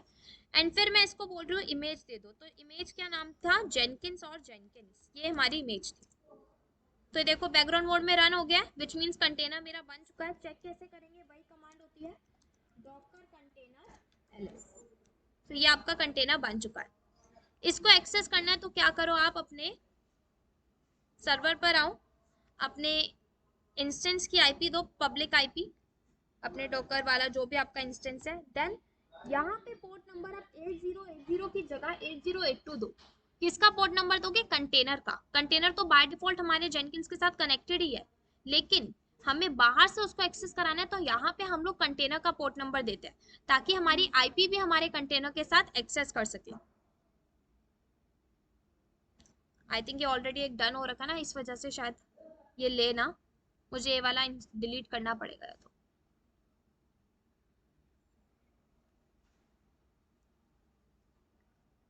हमने स्टार्ट तो हो गया।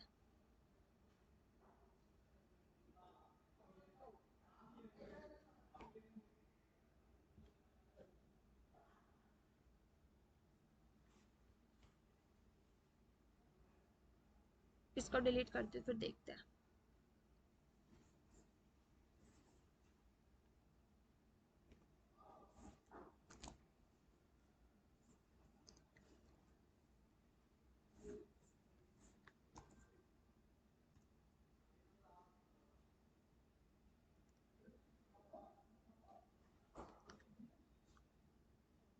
आई थिंक इसके ऊपर ना ऑलरेडी जेनकिन सर्वर चल रहा है, तो ये ले नहीं पा रहा।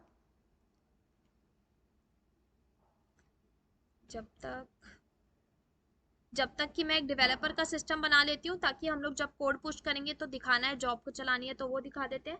एंड एक और सर्वर मैं लॉन्च कर लेती हूँ, ठीक है? उसके ऊपर मैं आपको डॉकर का दिखा देती हूँ। तो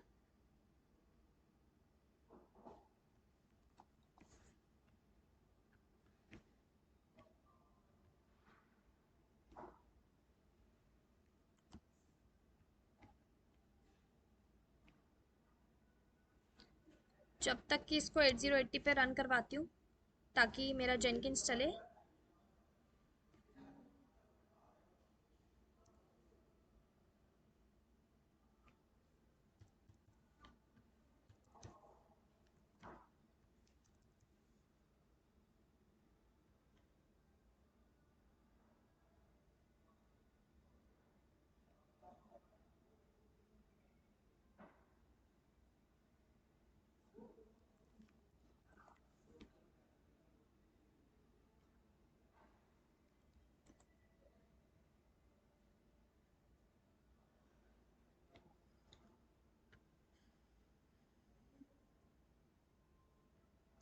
सिक्योरिटी दे देते हैं इनको भी।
डेवलपर का सिस्टम कर लेते हैं लॉगिन।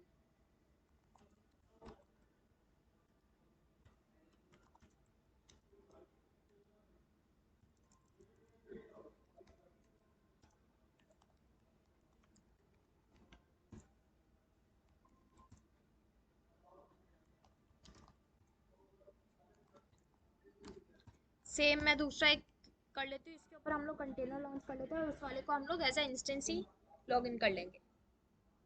सो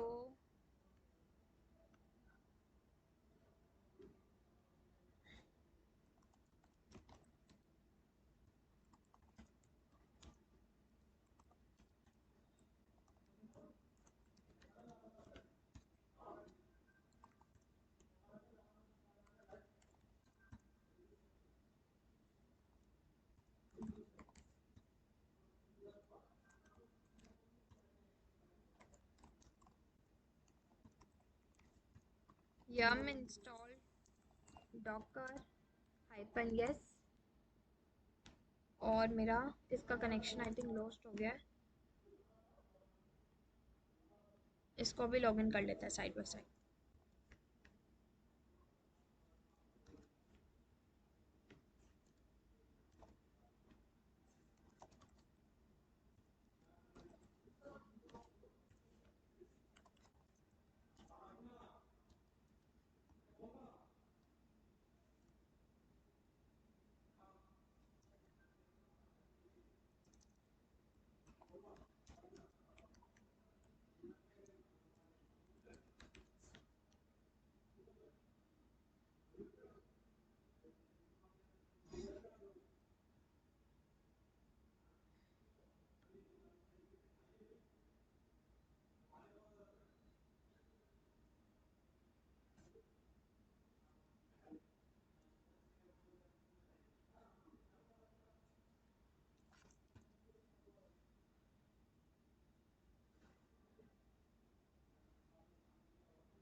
yum install docker हो चुका है इसके ऊपर। systemctl start docker, systemctl enable docker, docker pull jenkins image pull करवा लेते हैं जब तक, और इसको मैं देखती हूँ, कनेक्शन नहीं आ रहा। EC2 हाइफन,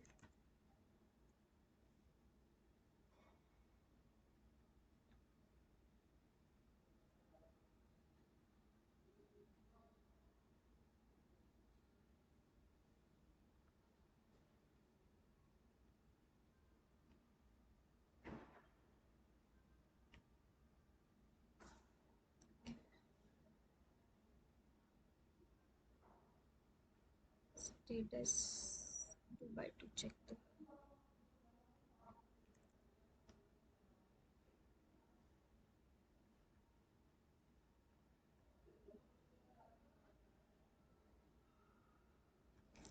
ठीक है, ये पुल हो गई। यहीं पे जब तक कंटेनर क्रिएट करती हूँ, Docker container run -it background mode में and then hyphen name server 1 port number 8082 8080, इसको पोर्ट नंबर हमने बाय डिफॉल्ट दिया, और इसको इमेज दे देते हैं जेनकिंस की। तो ये बन चुका है। डॉकर कंटेनर एलएस करती हूँ, ये रहा कंटेनर, और इसको हम लोग एक्सेस कर लेते हैं। तो इसकी आईपी एड्रेस लो शिखा, और ये रहा, एंड देन पोर्ट नंबर दे दो आप अपने कंटेनर का 8082। ठीक है, ये हो रहा है लॉगिन। उसको भी मैं चेक करती हूँ, वो वाला क्यों नहीं हो रहा था। CD डाउनलोड्स,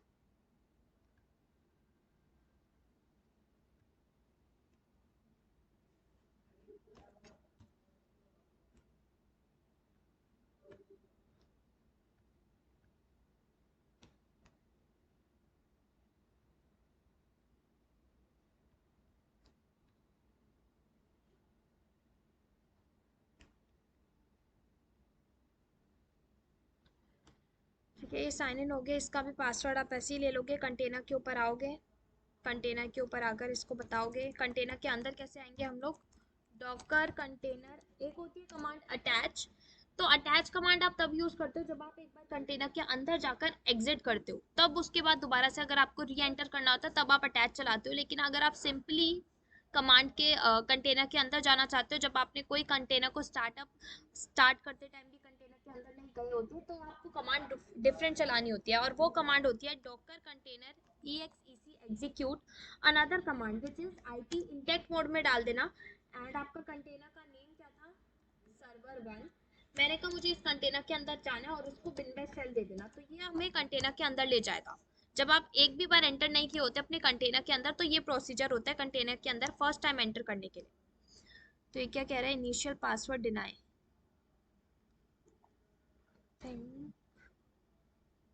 8082 ना।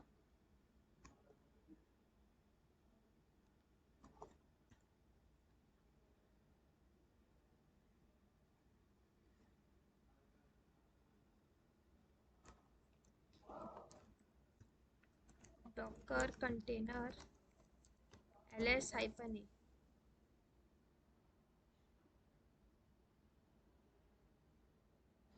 कंटेनर तो हमारा ठीक बना है।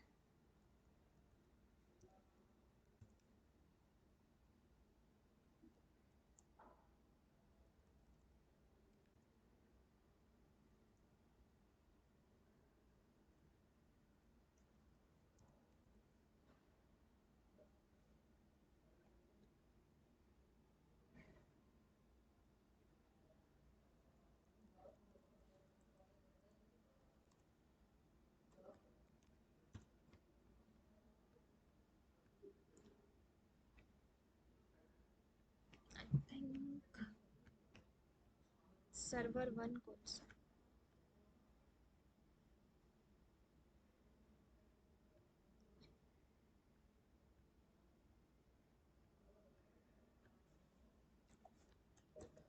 फिर 081।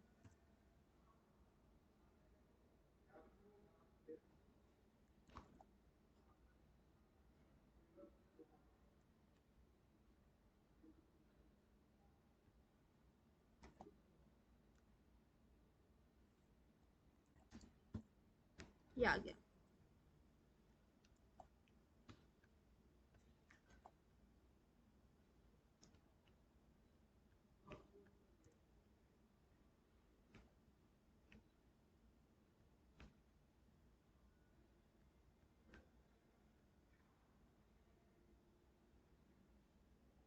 जब तक कि मेरा कंटेनर वाला जो है जेनकिन स्टार्टअप हो रहा है, हम लोग वही वाले को एक बार लॉगिन करते हैं। सर्वर वन क्यों नहीं हो रहा।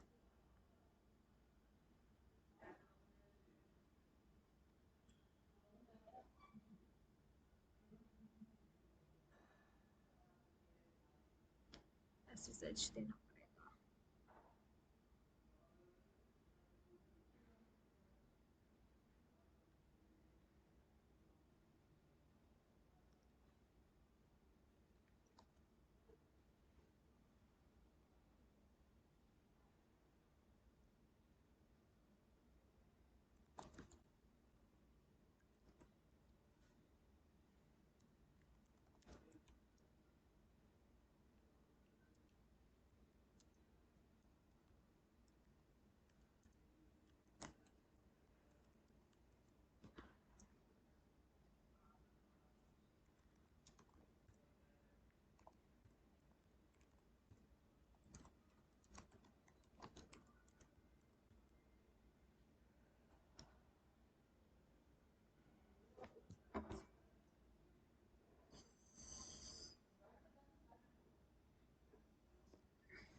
आई थिंक ये वाला सर्वर ना थोड़ा हैंग अप हो रहा है, दैट्स व्हाई नहीं लॉगिन कर रहा। कोई नहीं, इसका कनेक्शन जब तक कि चलता है, हमारा ये तो चल ही रहा है, इसकी प्लगइन्स साथ के साथ में डेवलपर्स के लिए भी पूरा का पूरा उसका सेटअप कर लेती हूँ, ताकि डेवलपर जब कोड पुश करे तो हम लोग इजीली जॉब को रन कर सकें। तो डेवलपर से क्या बोलते हैं, उसको एक अपने एनवायरनमेंट के ऊपर लोकल रिपोजिटरी क्रिएट करनी पड़ेगी। तो वो कैसे लोकल रिपोजिटरी क्रिएट करेगा, तो सबसे पहले मैं अपने गिटहब अकाउंट के ऊपर भी लॉगिन कर लेती हूँ साइड बाय साइड। ये मेरा गिटहब का ऑलरेडी एक अकाउंट है लॉगिन। इसके ऊपर मैं क्या करती हूँ, अपनी रेपोस्ट्रीज पे चलते हैं और रेपोस्ट्रीज पे आके हम लोग एक न्यू रेपोस्ट्री क्रिएट कर लेते हैं, रिमोट रेपोस्ट्री। तो इसका नेम मैं दे देती हूँ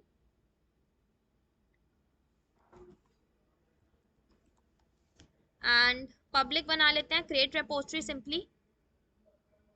अब आपको क्या करना है, अपने डेवलपर के सिस्टम से डेवलपर से बोलना इन कमांड्स को परफॉर्म करे और अपने कोड को पुश कर दे गिटहब के अकाउंट पर। तो मैंने क्या बोला, सिंपली मैंने जब तक कि हम लोग देखते हैं ये हमारा हो रहा है, ठीक है।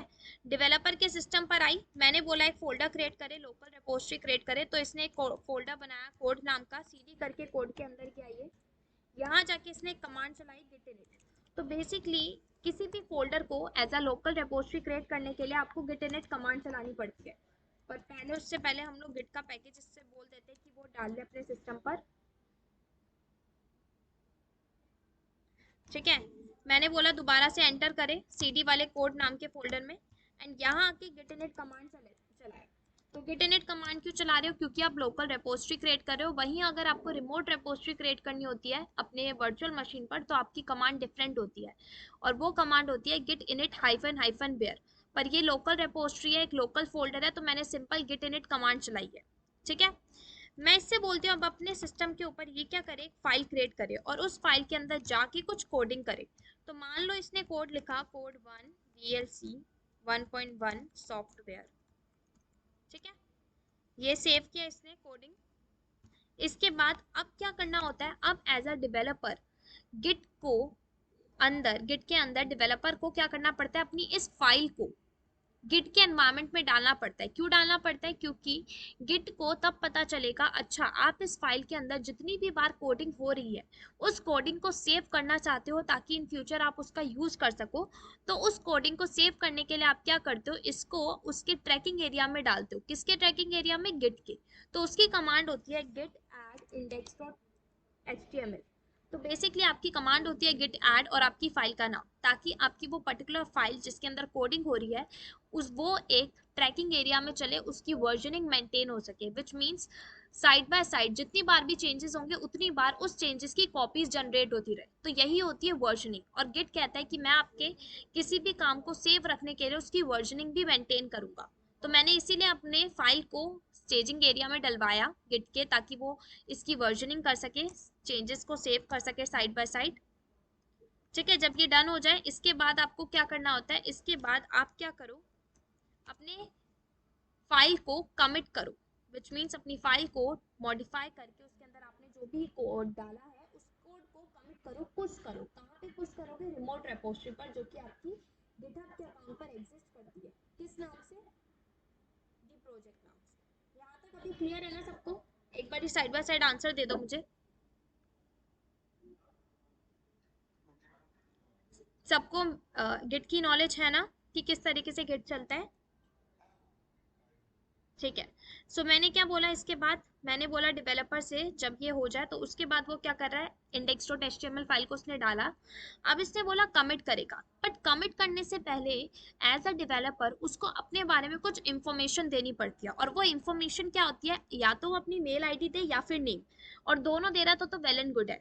तो मैं इससे क्या बोलती हूँ, git config hyphen hyphen global. अब ये कमांड मुझे कैसे याद है, कुछ मत करो, जब आप गिट को कमिट कर रहे होंगे ना, यहीं से क्या करो, गिटहब पे जाओ, ये वाली कमांड को करो कॉपी, इस कमांड को यहाँ पे कर दो पेस्ट। अब देखना, सबसे पहले क्या बोल रहा है, कॉन्फिग करो, अपना नेम और अपना मेल आईडी दो, ठीक है। तो मैंने कहा ठीक है मैं क्लियर करती हूँ इसको। फिर मैंने बोला सबसे पहले हम लोग देते हैं अपना नेम एंड मेल आईडी। तो वहाँ पे जैसे लिखा था git config hyphen hyphen global, उसके बाद देना पड़ता है यूजर डॉट ईमेल आपका, एंड मैंने बता दिया dev@gmail.com ले लेना। एंड देन मैंने बोला कॉन्फ़िग करते टाइम मैंने कहा नेम भी दे देते हैं, तो यहाँ पे मैंने इसका नेम दे दिया डेव, और यूज़र डॉट ईमेल करके मैंने कर दिया चेंज यूज़र डॉट नेम। अब इसके बाद आप कमिट करो, वैसे कमिट तो हो रखा है, ये दिखा देगा working tree clean, which means हमारा कमिट हो चुका है। और जो कमिट हुआ है उसकी कमांड थी गिट कमिट, आपने अपने कोड को कमिट किया है, पुश किया है, हाइफन एम मॉडिफाई किया है, विच मीन्स आप अपने कोड को जब पुश कर रहे हो तो आप उसको एक नेम दे रहे हो। वो नेम क्या दे रहे हो, फर्स्ट कमिट, ठीक है।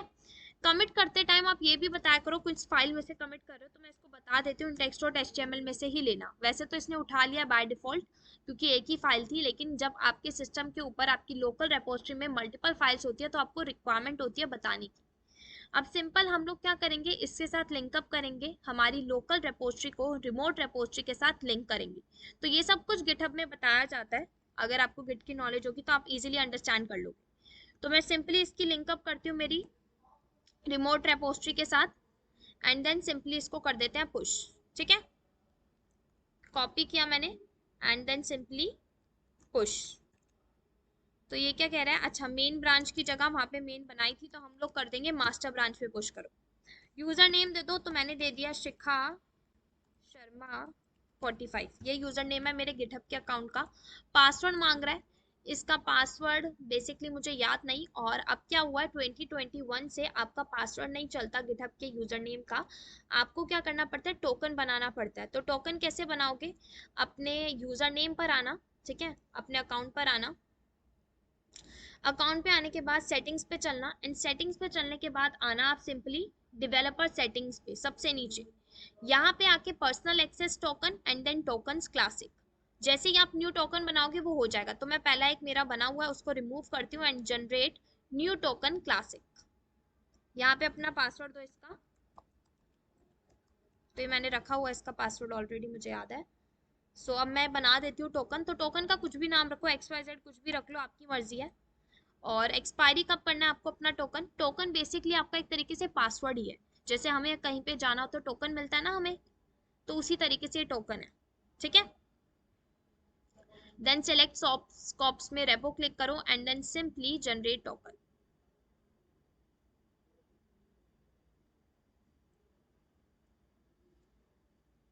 क्लियर है ना, इतना समझ आया ना सबको।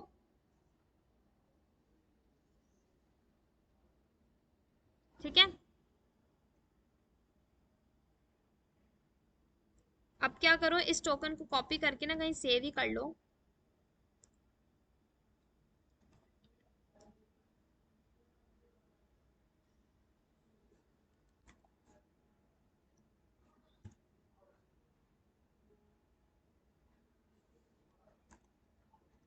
और मैं अपने डेवलपर के सिस्टम में भी पुश करने के बाद इसको टोकन में यही दे देती हूँ जहां वो पासवर्ड मांगा।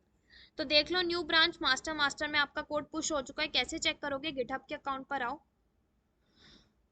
यहीं पे हम लोग, यहाँ पे चल के आप अपनी उस रेपोजिटरी पे चलो, द प्रोजेक्ट थी मेरी, उसके ऊपर देखो इंडेक्स डॉट HTML नाम की एक फाइल है, कमिट का नाम भी आ गया, फर्स्ट कमिट और यार। क्लियर है इतना सबको।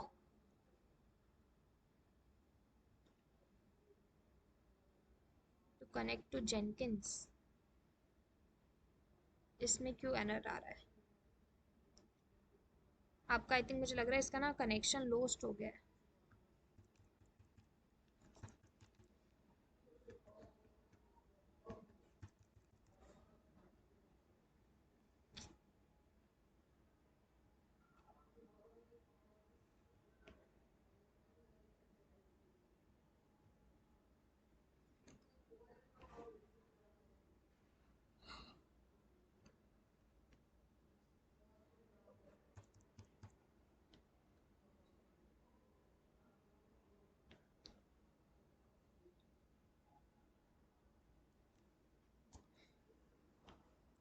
CD डाउनलोड्स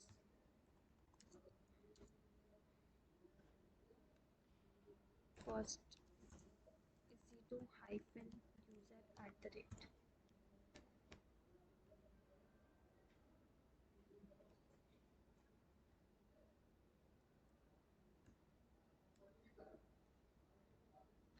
चल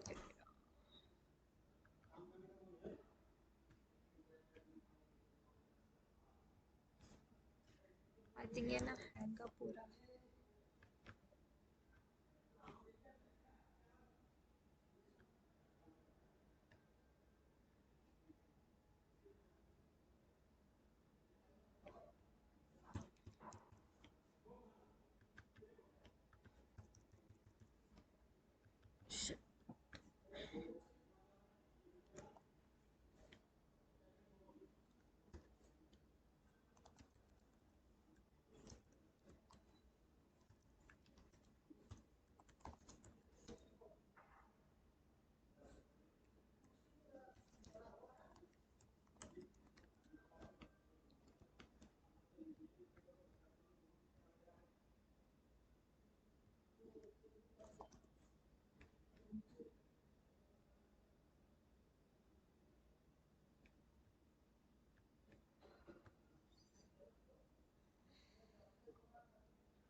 बस एक बार इंस्टेंस आ जाए तो फिर हम लोग पुश करके दिखा दूंगी मैं एक बार कि पुश कैसे होता है।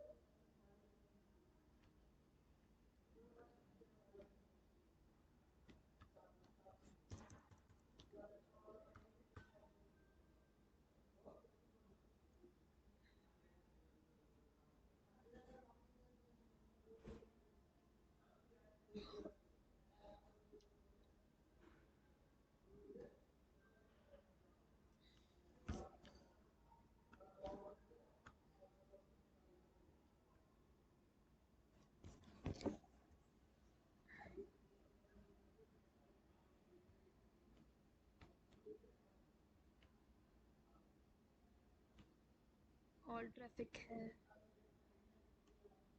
Security outbound rules.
I think है ना थोड़ा हैंग अप हो रहा है इस वजह से थोड़ा वो इशू कर रहा है।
जस्ट अ सेकेंड, ये ना मैं सेटअप कर लूँ, थोड़ा ना हैंग अप हो रहा है।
बस एक बारी और सेटअप हो जाए फिर करते हैं आगे का।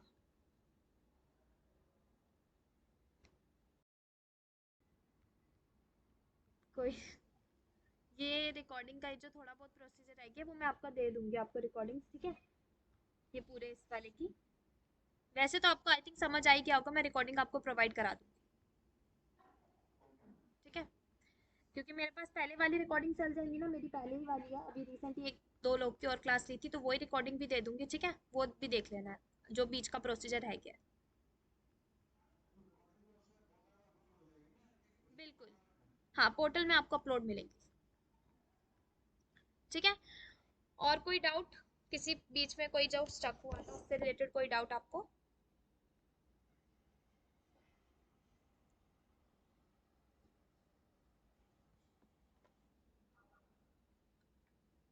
किसी को कोई डाउट? नहीं तो फिर हम लोग क्लास बाइंड अप करें यहीं। Okay then. ठीक है, फिर हम लोग नेक्स्ट सैटरडे मिलते हैं। ठीक है। Okay then.